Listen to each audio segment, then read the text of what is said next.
वज़ीर आला पंजाब की जानिब से अवामी रिलीफ पैकेज का ऐलान आज मुतवक्के है, जिसमें 100 यूनिट तक बिजली फ्री करने का इम्कान है। मज़ीद तफसीलात के लिए बात करेंगे डॉन न्यूज़ के नुमाइंदे अदनान शेख से। अदनान, बताएगा वज़ीर आला पंजाब के रिलीफ पैकेज में और क्या क्या शामिल होगा?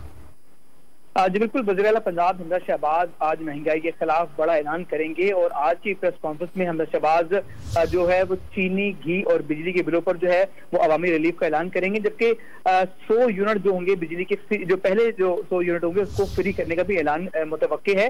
जबकि जो आवाम चाहती थी कि उन्हें बिजली के ऊपर रिलीफ मिले, इस लिहाजा हुकूमत ने इस मामले को मद्देनजर रखते हुए जो है रिलीफ पैकेज का ऐलान किया है। जबकि वज़ीर आला पंजाब हमजा शहबाज आज 4 बजे लाहौर में मॉडल टाउन में प्रेस कॉन्फ्रेंस भी करेंगे और जराये के मुताबिक जो है मुसलसल 1 माह से विफाक और ब्यूरोक्रेसी से ये पैकेज देने पर जो है वो सुनिद हो रही थी और आज फाइनल हो गया ये मामला और आज हमजा शहबाज बड़ा ऐलान करेंगे। जी बहुत शुक्रिया अदनान, आपने अपडेट किया।